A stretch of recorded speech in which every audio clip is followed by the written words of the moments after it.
Soy Fernando Díaz Villanueva. Hoy es 22 de agosto de 2024 y esto es La Contracrónica.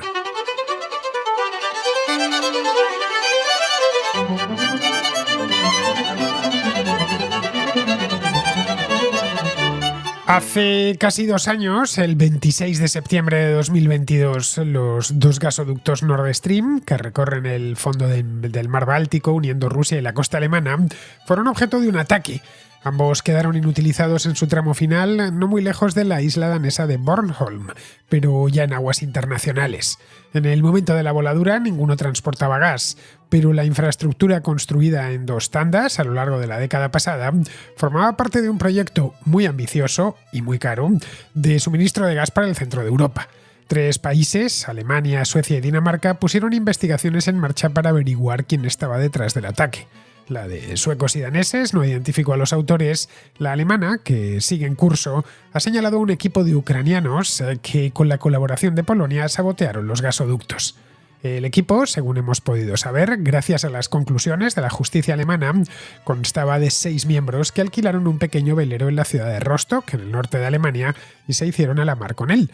El principal sospechoso, cuya identidad no han facilitado las autoridades alemanas, regresó a Polonia tras volar el Nord Stream y allí estuvo hasta que en junio la Fiscalía alemana emitió una orden de arresto internacional contra él.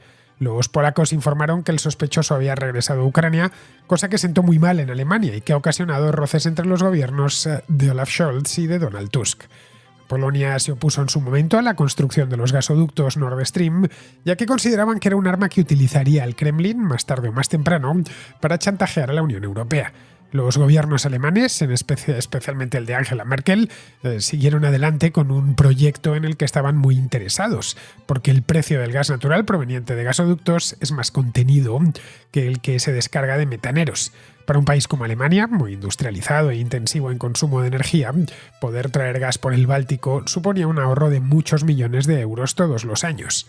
El primero de los Nord Stream entró en servicio en 2011 y el segundo nunca llegó a ser certificado, pero su construcción se acordó tras la anexión rusa de Crimea. El Nord Stream 2 estaba ya concluido cuando se produjo la invasión de Ucrania. Una de las primeras medidas que tomó el gobierno alemán fue paralizar su certificación. Meses antes, el gobierno ruso había ralentizado el envío de gas a través del Báltico con la intención manifiesta de advertir a los europeos sobre cuáles serían las consecuencias si se oponían a su operación especial en Ucrania. Los polacos, en definitiva, tenían razón al advertir del verdadero uso que el Kremlin quería dar a estos 2 gasoductos. Esa es la razón por la que Polonia no tiene intención alguna de colaborar con la justicia alemana. Tanto en Polonia como en Ucrania consideran que a los autores del sabotaje, más que arrestarles, habría que entregarles una medalla. Queda así resuelto el misterio sobre quién y con qué objetivo saboteó estos 2 gasoductos. Se barajaron en su momento distintas posibilidades. Algunos apuntaban hacia Rusia, otros hacia Estados Unidos y algunos hacia Ucrania. Todo indica que fueron estos últimos. Motivaciones tenían de sobra. Mientras los gasoductos estuviesen operativos, seguirían sirviendo como herramienta de presión y fuente de ingresos para Moscú. Esa es la razón por la que los inhabilitaron. Del gobierno alemán depende ahora comerse el sapo o seguir adelante con esto.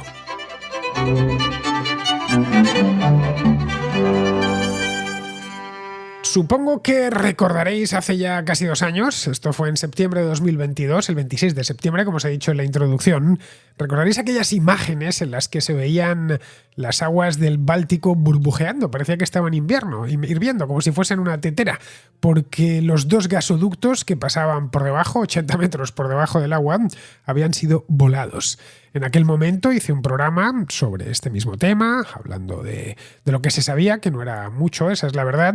Os expliqué, eso sí, en qué consistían estos 2 gasoductos. A los gasoductos Nord Stream ya le había hecho un programa meses antes. Era un tema que estaba muy caliente en aquel momento, si se certificaba o no se certificaba. El programa sobre el Nord Stream lo hice, de hecho, todavía en el año 2021, varios meses antes de que empezase la guerra.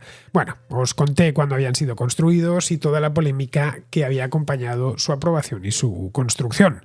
En el momento de la explosión, septiembre de 2022, estaban cerrados a causa de la guerra de Ucrania. El segundo había sido llenado de gas ya, pero nunca llegó a prestar servicio porque esperaba la certificación. El primero había estado prestando servicio durante 10 años desde que fue inaugurado oficialmente en el año 2011 y por ahí había transitado un montón de gas durante todos esos años. Pero en aquel momento se encontraba el suministro cortado. Eso sí, los gasoductos estaban naturalmente llenos de gas, aunque no discurría gas por su interior. Durante el año 2023, especialmente la segunda mitad, la empresa que explotaba esos gasoductos empezó a aducir algunos problemas técnicos, que tenían que cambiar una bomba, que tenían algunos problemas de tipo técnico y bajaron el suministro. Lo redujeron bastante, además, en un momento en el que las reservas de gas, las reservas estratégicas de gas en Europa estaban bajo mínimos. Eso hizo que se encendiesen todas las alarmas, especialmente en el último trimestre de 2021.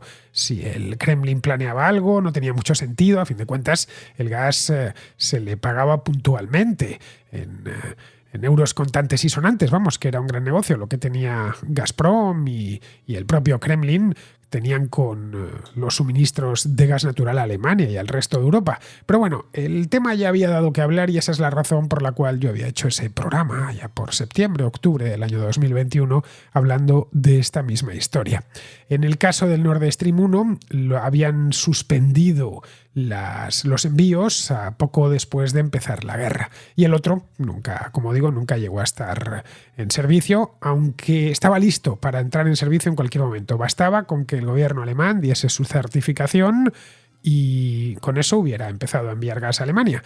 Ahora bien, una de las primeras cosas que hizo Olaf Scholz fue interrumpir esa certificación a modo de castigo. Estaba dentro del primer paquete de sanciones que se impuso al gobierno ruso.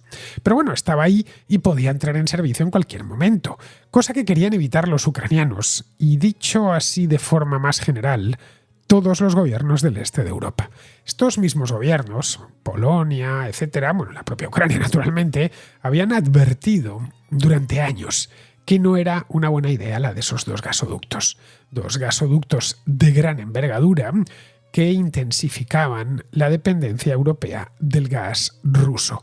Los polacos, no digamos ya los ucranianos, pero lo mismo había sucedido con los checos, los eslovacos, los rumanos en general, la gente que está cerca de Rusia, los gobiernos fronterizos con Rusia, sabían de sus intenciones y de cómo operaba Vladimir Putin.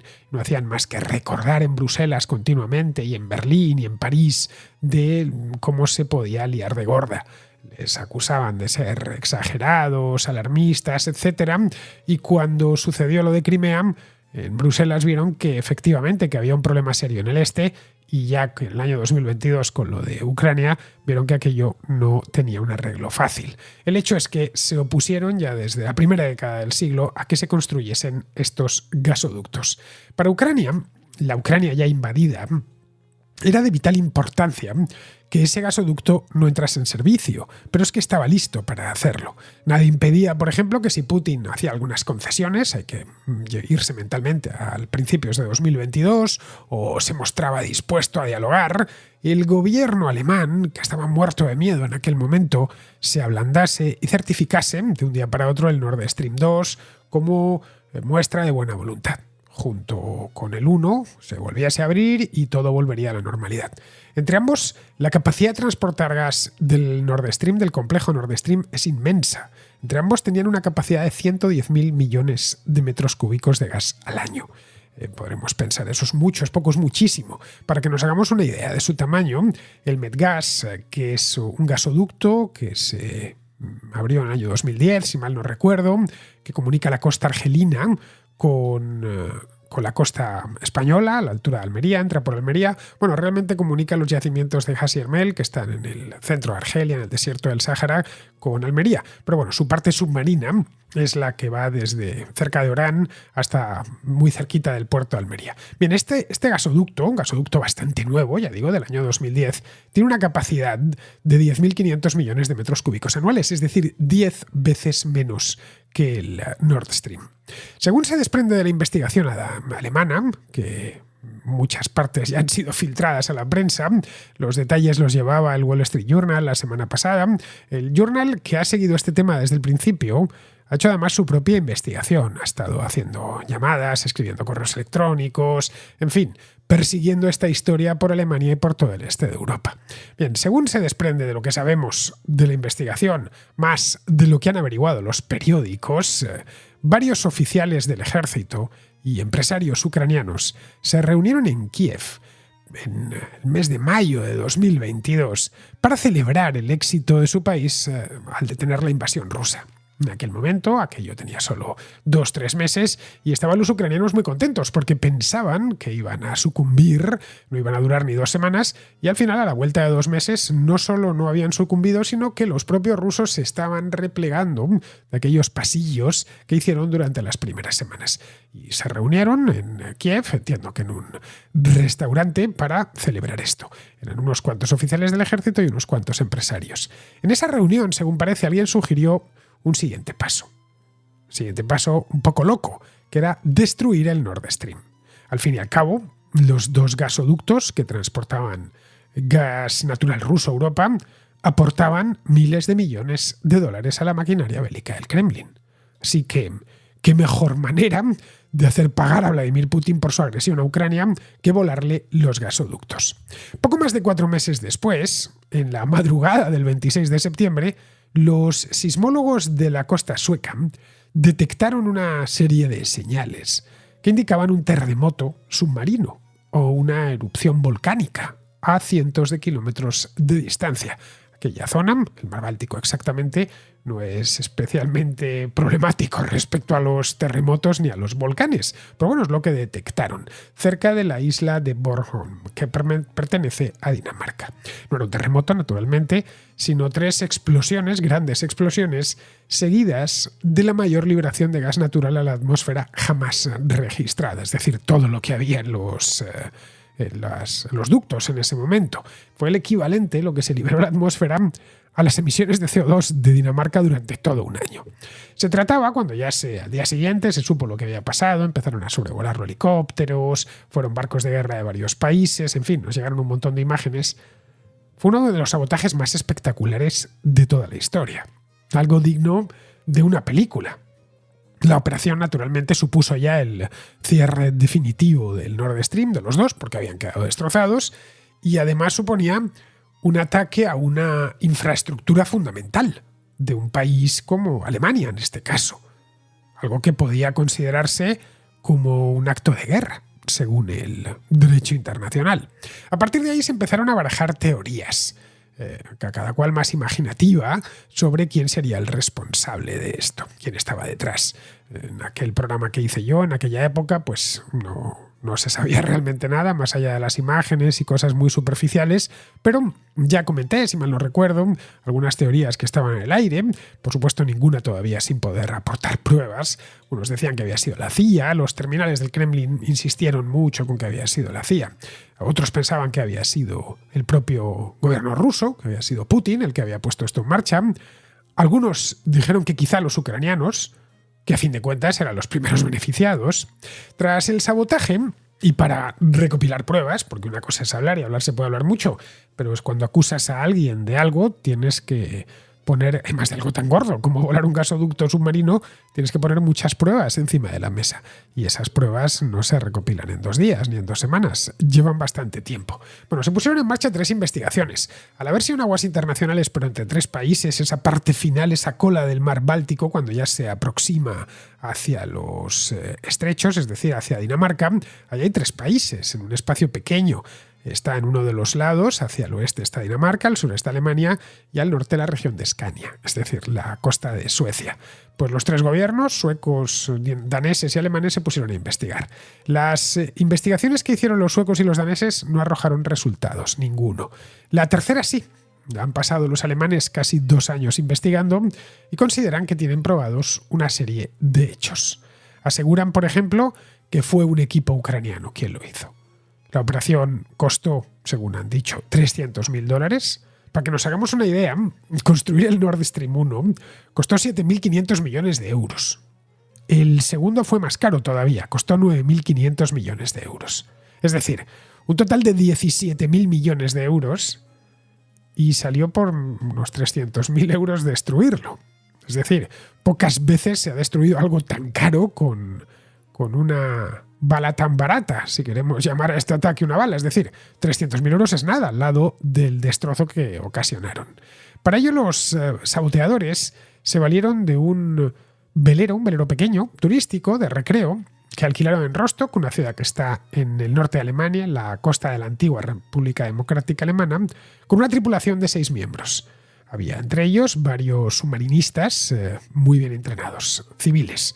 Uno de ellos era una mujer, cuya presencia pues hacía pensar que se trataba de un grupo de amigos del este de Europa que alquilan un barco a finales del verano para bucear y pasar unos días en el mar.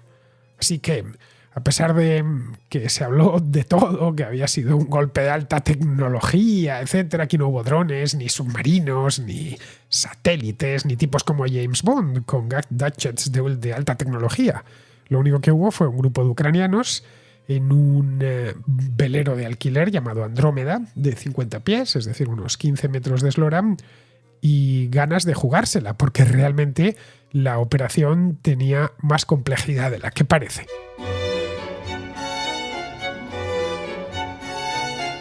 Podríamos pensar que fueron 6 aventureros ucranianos molestos por lo que estaba haciendo Rusia en su país que decidieron pues buscar a alguien que les financiase el ataque y los 300.000 euros, que tampoco es una cantidad muy elevada, e ir hacia adelante, alquilar el barco, etc. Pero no, el gobierno ucraniano tenía constancia del plan y lo aprobaba, aunque oficialmente no estaba envuelto en él. Lo aprobaban porque consideraban que los gasoductos eran un objetivo perfectamente legítimo en la guerra contra Rusia.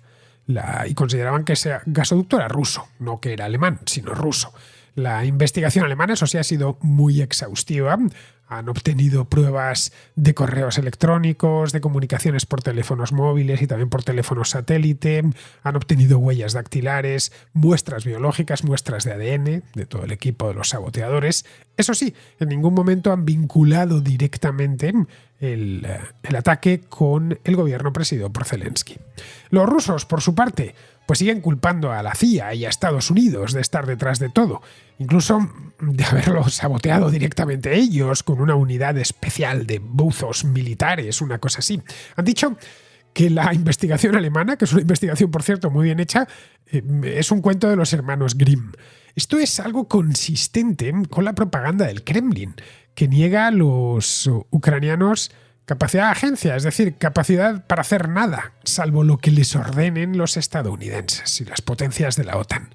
Como es natural, no pueden reconocerles la capacidad para hacer algo así por su cuenta. Es decir, para ellos es abiertamente humillante que un grupo de simplemente 6 ucranianos, de los cuales 4 eran civiles y solo 2 militares, les hayan hecho un destrozo semejante. De ahí que sigan insistiendo los medios cercanos al Kremlin que realmente estaba la CIA por detrás y la que lo organizó todo es la CIA. Pero no hay ni una sola prueba que indique que la CIA haya hecho esto. Lo que hay es pruebas en el contrario, que la CIA advirtió, gracias a un informe de la inteligencia holandesa, que los ucranianos estaban planeando algo en el Báltico. El gobierno alemán en su momento no dijo nada. Fueron como debe de ser un gobierno, no es un gobierno de bocazas como el ruso, y decidió mantenerse en silencio. No sabemos quién ha sido, así que vamos a poner en marcha una investigación judicial que no ha concluido todavía, pero sus primeros resultados los tuvimos el pasado mes de junio. En ese momento el fiscal federal emitió la primera orden de arresto contra un civil ucraniano, un instructor de buceo profesional de nacionalidad ucraniana que vivía en Polonia, por su presunta participación en el sabotaje. La investigación alemana se centra ahora en el que supuestamente es el jefe de todo, fue el jefe de todo, Valery Saluny, que en aquel entonces era comandante en jefe de las Fuerzas Armadas ucranianas y que hoy es embajador de Ucrania en el Reino Unido. Para el gobierno alemán, esto es una piedra en el zapato, porque Ucrania no deja de ser un país aliado, al que están además enviando ayuda millonaria todos los meses. Pero la justicia en Alemania, naturalmente, es independiente y no pueden hacer nada para frenarlo. Seguramente al gobierno de Olaf Scholz esto le está ocasionando dolores de cabeza, pero no puede impedirlo. Una vez que el fiscal se puso a tirar del hilo, empezaron a aparecer las pruebas, una tras otra. Se da aquí una circunstancia particular, Y es que un ataque de estas características es razón más que sobrada para activar automáticamente, invocar la cláusula de defensa colectiva de la OTAN, el famoso artículo 5 del Tratado del Atlántico Norte, porque es una infraestructura crítica, una infraestructura fundamental. Pero claro, esta infraestructura fundamental fue destruida presuntamente por un país al que los alemanes apoyan con envíos de armas y miles de millones de euros en ayuda.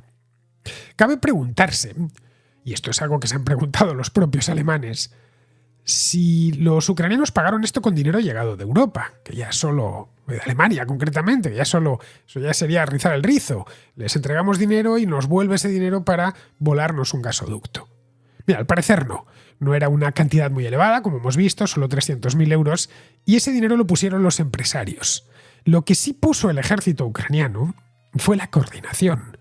Saluni, que era entonces, como os he dicho antes, el comandante en jefe de las Fuerzas Armadas, estaba al tanto de todo, y el equipo reportaba directamente a él. Zelensky aprobó el plan, como os decía, lo autorizó, de hecho, pero verbalmente, sin dejar nada por escrito. La cuestión es que ese verano, ya con la operación en marcha a finales del verano, la inteligencia holandesa, pues esto fue el 26 de septiembre, pues debió ser a finales de agosto, principios de ese mes, les descubrió e informó a la CIA, que pidió al gobierno ucraniano que detuviese aquello, que no empeorase las cosas. Zelensky se hizo de nuevas, como si no supiese nada, pero en privado ordenó a Saluni que suspendiese aquello. Saluni dio largas, ignoró la orden del presidente y siguió adelante con algunas modificaciones sobre el plan original. Lo que hicieron fue reclutar a un especialista del ejército, un tipo llamado Roman Chervinsky, que volvió sobre un plan elaborado por la inteligencia ucraniana muchos años antes, en el año 2014, es decir, poco después de la anexión de Crimea. Pero aquello que ponía Chervinsky sobre la mesa era costoso y era complejo. Más aún para llevarlo a cabo en un país como Alemania, que tiene buena policía y que tiene buenos servicios de información. Así que se decantaron por algo muchísimo más sencillo, tan sencillo que asusta. Un simple velero de 15 metros de eslora, alquilado para pasar unos días en el mar. Como hacen miles de turistas en las costas europeas todos los veranos. Llega un grupo, alquila un velero, se entiende que lo saben llevar, pasan unos días y devuelven el velero, como el que alquila una roulotte o un vehículo cualquiera, lo mismo. La tripulación iba a ser de 6 miembros y estaba compuesta, como os decía antes, por militares y civiles. Estaban, por supuesto, expertos en buceo los civiles, buceo en aguas profundas, que no es cualquier buceo. Unos prepararían las cargas, los militares, y otros las instalarían. Había que sumergirse unos 80 metros del mar Báltico, que le sucede lo que al mar del Norte, que no son mares someros, no son mares muy profundos, pero claro, no son mares muy profundos si lo comparamos, qué sé yo, con el océano Atlántico, con el propio mar Mediterráneo, que es mucho más profundo. Pero 80 metros para una persona son cosas serias. Vamos, yo no he buceado en mi vida, pero sí conozco a algunos que son bien aficionados y estos son palabras mayores. Y el mar Báltico no es el Caribe, es un mar, en fin, helado, tiene un tiempo horroroso y más a finales de septiembre. Allí ya ha entrado el otoño a esas alturas, pero ha entrado bien. Vamos, ha entrado desde el punto de vista de la estación, porque entra el día 21, pero también meteorológicamente. Vamos, que no es un lugar fácil para bucear. Esto además estaba en aguas internacionales, en alta mar, que no era buceo por la costa. Bien, tenían que sumergirse estos 80 metros, colocar las cargas y salir pitando de allí. El alquiler del barco no lo hicieron ellos directamente. Lo hizo una agencia de viajes polaca creada por la inteligencia ucraniana como tapadera. Incluyeron a propósito una buceadora para no levantar sospechas. La agencia de alquiler en Alemania simplemente vería pues, a 6 polacos que quieren pasar unos días en el mar. Polacos y ucranianos son muy parecidos. Un occidental, un alemán, o un inglés o un español, somos, a no ser que conozcamos muy bien aquella zona y aquellos idiomas, somos incapaces de distinguir en qué lengua están hablando. Bueno, algo similar a lo que les sucede a ellos cuando ven a un español y un portugués. La tripulación iba con su equipo de buceo completo, iba con un GPS, iba también con un sonar portátil y unos mapas de código abierto, es decir, no necesitaron nada especial, del fondo marino que indicaban la posición de los gasoductos. Los 4 buzos trabajaron en parejas. Estaban operando en aguas heladas, claro. Si el agua del Báltico siempre está fría, pues imaginémonos a 80 metros bajo el nivel del agua. Estaba en oscurísimo aquello y manejaban un explosivo ligero pero muy potente llamado HMX, conectado a unos detonadores controlados por un temporizador. Una pequeña cantidad de HMX, según parecerá, más que suficiente para volar los 2 ductos. Pasar 20 minutos a esa profundidad requiere alrededor de 3 horas de descompresión. Luego, quien lo haya hecho tiene que abstenerse de bucear durante como mínimo un día o corre el riesgo de sufrir lesiones graves. El mal tiempo obligó a la tripulación a hacer una parada no prevista en un puerto sueco, un puerto muy pequeñito llamado Sandhamn. A uno de los submarinistas en Sandhamn se le cayó accidentalmente un artefacto explosivo al fondo del mar. La tripulación debatió si abortar la operación debido al mal tiempo, pero la tormenta amainó y se hicieron de nuevo a la mar. Testigos que habían otros barcos en este puertecito sueco señalaron que el Andrómeda era el único barco con una pequeña bandera ucraniana izada en su mástil. Un barco lleva 2 banderas, obligatoriamente, cuando entra en un puerto. La enseña, que va en popa y se corresponde con la del país en la que está registrado el barco. Es el pabellón, vamos. A esos efectos el Andrómeda era un barco alemán. Y la bandera de cortesía, que es siempre la del país en cuyas aguas está navegando y que se coloca en la cruceta de estribor. En este caso era la de Suecia. Y luego el dueño del barco, si quiere, puede colocar una bandera nacional suya o la que le dé la gana, pero eso ya es optativo. Al entrar en el puerto de Sandhamn, lo que estaban diciendo es que a bordo viajaban ucranianos. Salieron del puerto, hicieron el trabajo, devolvieron el barco y se fueron a Polonia. Unas horas más tarde, todo el mundo sabía ya que el Nord Stream había volado por los aires, bueno, por las aguas, mejor dicho. Alemania, Dinamarca, Suecia, Estados Unidos enviaron buques de guerra, enviaron buzos, drones submarinos y aviones para investigar en esa zona. Son las fotografías que nos llegaron. Zelensky, por lo visto, reprendió a Saluñi, pero el general arguyó que el equipo de sabotaje, ya una vez enviado, pues estaba incomunicado.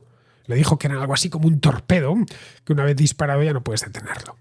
Días después del ataque, esto ya en octubre de 2022, la inteligencia alemana recibió un informe de la inteligencia holandesa, en el que les daban un relato muy detallado del ataque, incluyendo el tipo de embarcación utilizada y la posible ruta seguida por la tripulación.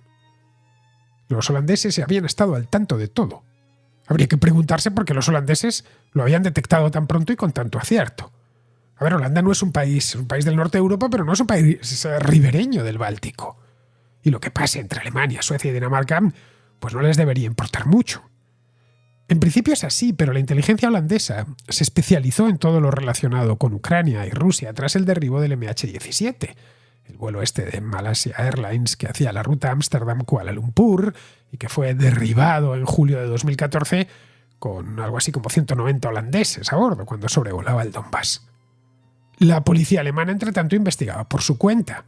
Ahí tuvieron un golpe de suerte porque los ucranianos, al llegar a tierra, después de haber hecho el trabajo, se apresuraron en desembarcar y en salir de allí todo lo rápido que pudieron. No limpiaron el barco, y eso permitió a los policías alemanes encontrar rastros de explosivos, huellas dactilares, muestras de ADN de la tripulación. Encontraron después sus números de teléfono móvil, su teléfono Iridium, que esto es una red de satélites que da servicio en cualquier servicio telefónico en cualquier lugar del mundo. Bien, todos esos datos les permitieron reconstruir el recorrido del barco, que atracó en Alemania, en Dinamarca, en Suecia y en Polonia.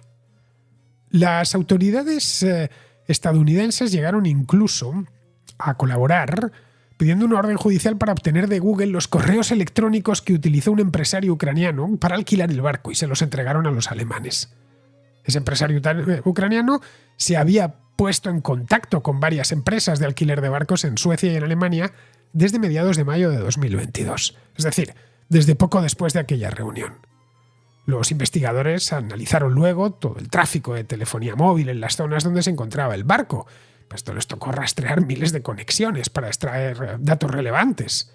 Bueno, en un momento dado hay una anécdota muy graciosa, es que se sorprendió al descubrir que miles de teléfonos móviles alemanes se encendieron en el puerto sueco de Sandhamn, que estaba casi vacío en el momento en el que el barco ucraniano, el Andrómeda, se refugiaba allí del mal tiempo, de la tormenta. Luego más tarde cruzaron más datos, que había un barco de crucero alemán que pasó frente a la costa y claro, los teléfonos de los pasajeros se conectaron con la red móvil sueca.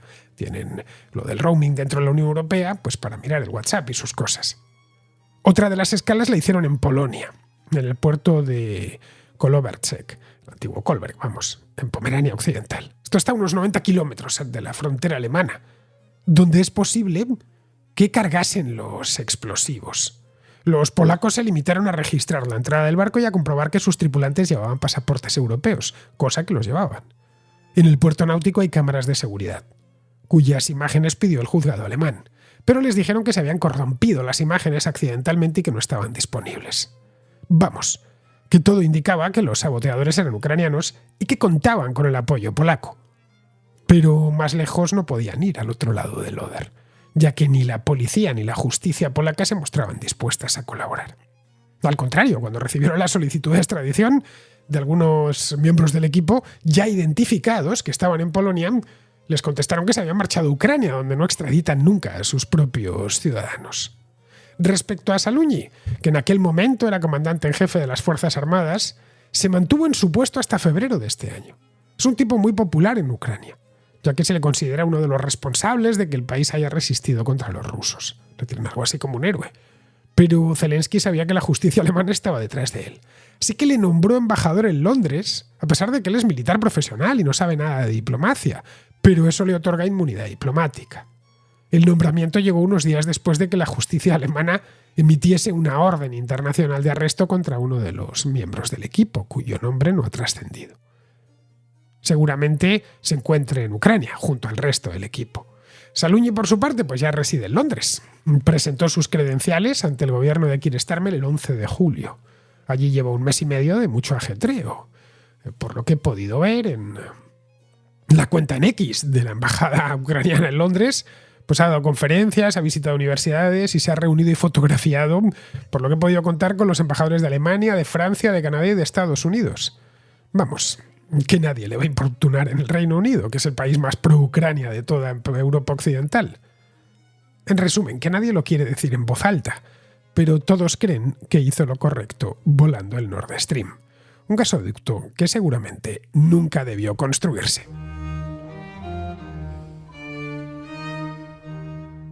Vamos con la contrarréplica. Empecemos con Pablo, un uruguayo que vive en Florida, que nos habla de inmigración ilegal y de cómo a menudo son los inmigrantes recién llegados los que se oponen a que entren nuevos inmigrantes. Estimado, yo soy un seguidor de su programa, vivo en Weston, Florida. Emigré desde Uruguay a Estados Unidos en 2018. También soy español por ascendencia. O sea, mi abuelo en realidad emigró de España a Uruguay. No emigró, porque en realidad fue como diplomático. Y después se conoció a mi abuela y se quedó en Uruguay. Pero bueno, o sea, uno ha emigrado y uno tiene familia que, independientemente de cómo, también emigró. Yo creo que hay algo que se confunde cuando se critica el tema migratorio. Y es algo que, en ese sentido, no sé si queda claro cuando personas en política aquí en Estados Unidos hablan de inmigración o anti-inmigración. A ver, yo creo que la inmigración es buena, pero estoy en contra de todo lo que es la inmigración ilegal y estoy en contra de que gente cruce la frontera bajo un supuesto asilo, cuando no es persecución política, es un tema económico, que no está amparado normalmente por los acuerdos de asilo, y pretendan cobrar beneficios todos cuando otros tenemos que recorrer la vía legal, gastar fortunas en abogados, papeles, etcétera, para lograr hacer la inmigración de forma correcta. Por eso a mí en el fondo me molesta mucho que se me compare mi inmigración, que llegué al aeropuerto de Miami con una visa de inmigrante y me dijeron bienvenido a su nuevo país, a su nuevo hogar en realidad, a alguien que cruza la frontera ilegal y después empieza a saltar de un lado a otro y bueno, sí, después la termina consiguiendo los papeles de una u otra manera.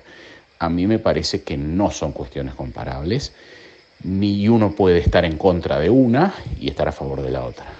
Yo en lo personal estoy a favor de la inmigración legal y creo que lo mismo se aplicaría a España, y lo digo como español de origen, porque español no es el que nace en España, sino el hijo de españoles, y también lo digo como uruguayo de nacimiento.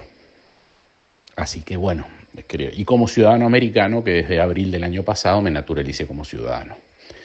Entonces creo, por ejemplo, yo estoy en contra de que se permita toda esta cuestión ilegal descontrolada, acá en Estados Unidos, en España o en Uruguay. Y sobre Sudamérica y el tema migración es algo que de repente te puede servir para algún programa para investigar. En Sudamérica, si bien el Mercosur no funciona o no funciona nada parecido a la Comunidad Económica Europea, lo que sí ha caminado muy bien es la parte migratoria. O sea, cualquier ciudadano migratorio, cualquier ciudadano de un país del Mercosur, en menos de 3 meses tiene papel, permiso de residencia en cualquier otro. Yo en una época tuve que trabajar en Brasil y en 3 meses tenía los papeles, el NRE, que se llama la tarjeta de extranjero, o en Argentina el DNI de extranjero. O sea, o para un argentino que va a Uruguay es muy fácil sacar documentación de residencia en Uruguay o en Brasil, y mismo los venezolanos que vienen a Uruguay por Mercosur sacan los papeles muy rápido. También eso es un tema que, digo, de toda la migración venezolana, muchos han llegado en Uruguay. Hay muchos cubanos que usan Uruguay como punto de salto para México, para después se van a Uruguay, viven 3 años, se sacan ciudadanía, van a México y después van hasta la frontera de Estados Unidos, y dentro de Estados Unidos, por la ley de ajuste cubano, obtienen los papeles en 1 año, porque todo cubano que entra a Estados Unidos después de 1 año tiene derecho a la residencia. Es un privilegio que el resto de los latinoamericanos no tienen. Y mi referencia es al programa, este último video que subiste en YouTube relacionado a la conversación de Trump y Elon Musk. Insisto, yo puedo criticar o estar en contra de la inmigración ilegal y ser inmigrante. A ver, es más, muchos inmigrantes legales con papeles y ciudadanía que yo conozco aquí en la Florida están en contra de toda esta inmigración ilegal y van a votar a Trump. O sea, los demócratas piensan que los inmigrantes nacionalizados los van a votar, pero se van a llevar muchas sorpresas. Bueno, Pablo, tú eres inmigrante por partida doble. Tu abuelo emigró de España a Uruguay y tú has emigrado de Uruguay a Estados Unidos. Tú parece que lo has hecho legalmente y tu abuelo llegó como diplomático y decidió quedarse allí. Lo normal, de cualquier manera, era que los españoles de finales del siglo XIX y principios del XX tomasen un barco en Cádiz, en La Coruña o en Santander y llegasen a Buenos Aires o a Montevideo con lo opuesto. Se beneficiaban de la legislación abiertamente promigratoria de aquellas 2 repúblicas, cuyos gobiernos apostaron durante décadas por acoger población, básicamente europeos. En Uruguay, concretamente, las facilidades solo existían para los europeos y los libaneses. Si venías de África o de Asia no te dejaban entrar. Pero vamos, no eran muchos los asiáticos o africanos que querían emigrar a Uruguay. Los africanos de la época ni siquiera emigraban todavía. A Uruguay llegó gente de toda Europa, pero los más interesados eran los españoles y los italianos. De ahí que en ese país los apellidos mayoritarios sean españoles o italianos. Esos inmigrantes llegaron en barcos y se establecieron conformando lo que es hoy Uruguay. La inmigración debe de ser legal, es decir, con los papeles en regla. Eso yo creo que lo tenemos todos claro. La cuestión no es legal o ilegal. La cuestión son los requisitos que se ponen para que sea legal. La inmigración a Uruguay fue prácticamente toda legal, porque los requisitos eran nulos. Bastaba con ser español o italiano, costearse el viaje en barco desde Europa, llegar a Montevideo, poner un pie en tierra y ya estabas dentro. Previo paso por el hotel de inmigrantes. Simple, no había mucho más. Puedes, en cambio, llenarlo todo de restricciones, como sucede, por ejemplo, en muchos países donde un empresario que quiera contratar a un extranjero pues tiene que demostrar que el empleo no lo puede hacer un nacional. Pero esos trabajadores siguen haciendo falta, así que entran de cualquier manera.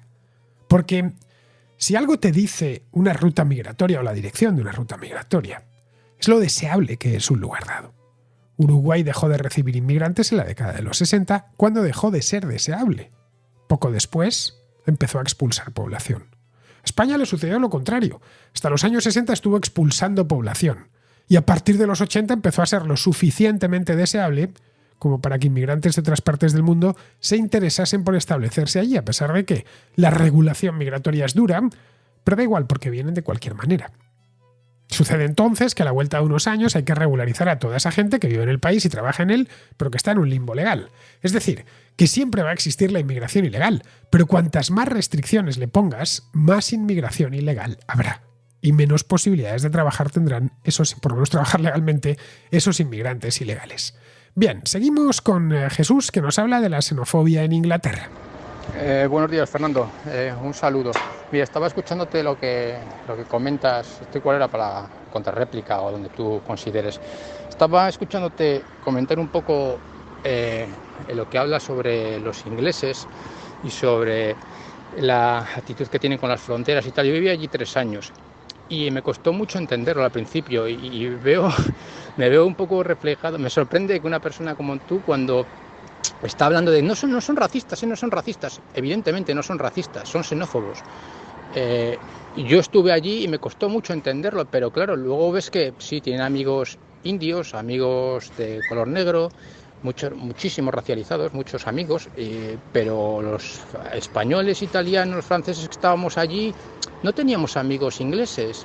Tú, por ejemplo, que estás allí, ¿cuántos amigos ingleses tienes? Pregunto, porque seguramente yo soy un poco introvertido, pero aún así yo aquí tengo amigos y cuando aquí conozco a gente que viene, por ejemplo, de Inglaterra, tienen muchísimos amigos españoles, sean de la forma de ser que tengan. Siempre van a tener gente que se les acerque y que se abra, y amigos y gente con la que salir, con la que socializar, con la que ir de viaje en el interior. Somos muy abiertos y les acogemos y les incorporamos en nuestros grupos de amigos. Allí es muy difícil que un inglés te meta en su grupo de amigos. Y a un latino, a un italiano, a un español, pues le cuesta muchísimo integrarse allí. Y es evidente, no es una cuestión de raza, evidentemente, como dices tú, no es una cuestión de racismo. Es una cuestión de que la gente que es de fuera les cuesta mucho aceptarla. Y me llama mucho la atención que no lo veas o dé la sensación de que, bueno, como son educados y no son racistas, evidentemente son muy educados y no son racistas, pero no quieren al de fuera, no les gusta el de fuera. Eso es un hecho y la mayoría. Mira, en Sunderland cuando hubo el Brexit, yo vivía allí cuando se produjo el Brexit, tenía un buen trabajo, una buena empresa de automoción, y en Sunderland, que da de comer con Nissan a toda la gente que hay allí no hay prácticamente emigrantes, no hay gente de fuera, votaron todos por el Brexit. Es que asusta ver eso cuando lo ves y te das cuenta, o sea, lo que les lavaron el cerebro, les metieron el miedo de que los extranjeros les quitaban el trabajo y ni siquiera tenían extranjeros en la zona en la que votaron mayoritariamente al Brexit. Es una cuestión de su actitud y de que son una isla, joder, y que tienen muchísimas virtudes, pero también tienen algunos defectos y no pasa nada por reconocerlo, por decirlo. Esa es mi opinión, yo como lo veo y yo lo he vivido allí y lo he comentado con mucha gente, con muchos españoles, con muchos extranjeros, con muchos polacos y joder, es que es un hecho. Venga, un saludo a todos, hasta luego. Pues mira, Jesús, yo estoy en una ciudad internacional y muy diversa, que no es representativa ni mucho menos de Inglaterra, al menos su demografía. Es una ciudad universitaria, con una universidad famosa en el mundo entero y que por lo tanto pues tiene mucha población flotante. Por el centro de la ciudad se escucha todo tipo de lenguas y hay gente de lo más variado. Entre los residentes también, residentes todo el año, también existe mucha diversidad. Es decir, que Cambridge no es representativa del este de Inglaterra, para nada, de la región de Anglia, que es donde se encuentra. En cuanto sales de la ciudad te encuentras pues con la pequeña Inglaterra, la Little England, esa de la que hablaba el otro día. No hay que ir muy lejos, ¿eh? Basta con ir a Peterborough o a Bury St Edmunds para advertir pues que sí, efectivamente, la gente no es racista, pero sí es xenófoba. Xenófobo entendido como recelo hacia los extranjeros, que a menudo se confunden ambas palabras, no es lo mismo. Eso sí, si decides quedarte y echar raíces, aprendes la variante endemoniada del inglés que hablan ellos y llevas su mismo estilo de vida, que es lo que ha sucedido con muchos indios o pakistaníes hace ya generaciones, pues quedarás integrado dentro de esa pequeña Inglaterra. Eso, ojo, no es exclusivo de Inglaterra. Sucede en otros países. En el sur de Alemania yo he visto con mis propios ojos cómo había xenofobia abierta hacia los polacos y la gente de los Balcanes. Dos comunidades de inmigrantes muy numerosas en regiones como Baviera o Baden-Württemberg. Y ya ves tú, que es materialmente imposible distinguir a un alemán de un polaco hasta que se te pone a hablar. En España también pasa, ¿eh? España no es un país racista y esto lo sabemos bien, pero no miramos igual al negro que ha llegado de África que al que viene de Panamá o de la República Dominicana. Uno es un extraño al que no entendemos y el otro, pues, consideramos que forma parte de nuestra cultura porque habla nuestro idioma. Si metes 15 dominicanos en el pueblo de Alberto Garín, en Vegas de Matute, estarán integrados en cuestión de semanas. Si metes 15 cameruneses, pues les costará bastante más y probablemente se presenten problemas de convivencia en el pueblo a la vuelta de un par de meses por la diferencia de costumbres y los problemas a la hora de entenderse. La xenofobia es algo muy común en el medio rural. No sé, pero si hasta dentro del propio país.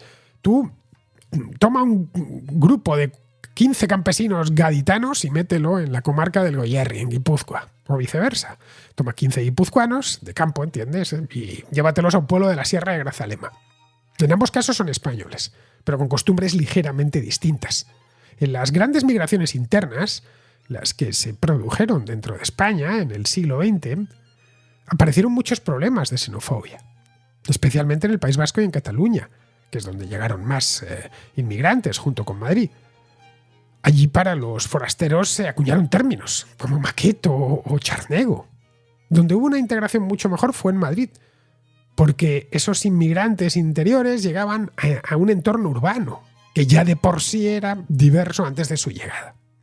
En Madrid, como sucede en Londres o en otras ciudades, se produjo el efecto melting pot, cosa que no sucede tan fácilmente en el medio rural.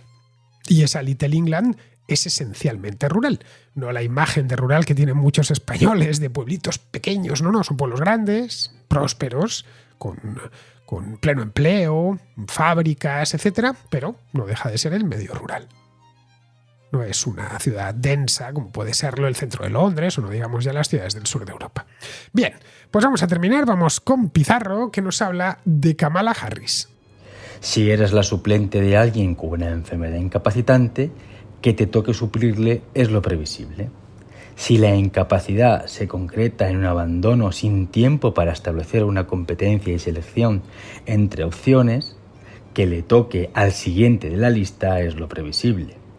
Tenemos todos algunas semanas para no escucharle nada relevante y que le apoye todo polarizado de su cuerda, o para que por fin diga algo que parezca suyo, a ver qué tal, si es idiota, una nadería o alguien con pulso. Un cordial saludo de Pizarro. Y hasta aquí, queridos amigos, llega la contracrónica de hoy, que es jueves. Mañana es viernes. Y viernes significa que tenemos contrahistoria, efectivamente. Hoy estamos a 22, pues mañana 23, contrahistoria. No os digo el tema porque ya sabéis que eso hay que estar pendiente cuando está publicada, 12:30 hora de Madrid, 12:30 de la noche. Y ya sabréis de qué vamos a tener la contrahistoria de este viernes. Pues eso mismo, hasta mañana.